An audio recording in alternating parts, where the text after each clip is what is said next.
Well, thank you, Dr. King, for taking time to talk to us about your treatments here in Erie around chronic pain. Can you talk a little bit about chronic pain versus acute pain? Sure.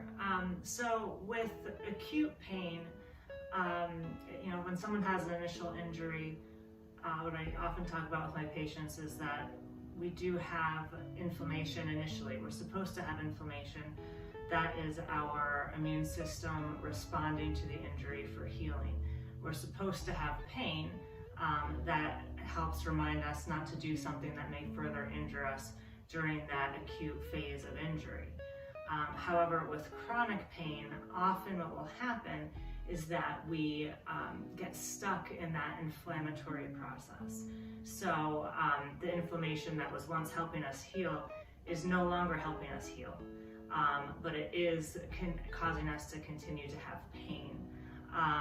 And it can also then end up leading to other health issues sometimes. If we end up with enough chronic pain that we end up with more systemic inflammation, then we know there's inflammation in association with cardiovascular risk and other types of issues. And so, not to mention continuing pain, which is a significant decrease in a person's quality of life, interfering with their sleep, and all of those other things that people suffering from chronic pain know all too well. So that's the difference with the acute and the chronic pain.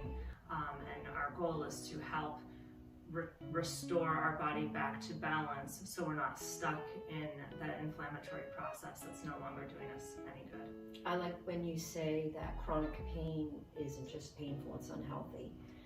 Right. So Dr. King, can you talk a little bit about the interplay between chronic pain and mental health, specifically depression with the sympathetic and the parasympathetic nervous system? Yes. So often with chronic pain comes depression because we're in pain, anxiety because we're unable to do things that we know we need to do to function for life. But when it comes to treating chronic pain, what we're trying to get to with this neurostimulation treatment that we're bringing to the area now is that we're treating the chronic pain by stimulating the vagus nerve. And when we stimulate the vagus nerve, we're helping to bring our nervous system back to balance. And that's tied into mental health because we're talking about the sympathetic and the parasympathetic nervous system. The vagus nerve is the largest parasympathetic nerve in our body. It's tied directly into our brainstem and does have relation to our mental health as well. And so when people have anxiety, when people are suffering from PTSD, oftentimes our parasympathetic nervous system is really in overdrive. And instead of being in overdrive during that acute time of danger, again, we get stuck there, or we get pulled back into that when we're not actually in danger.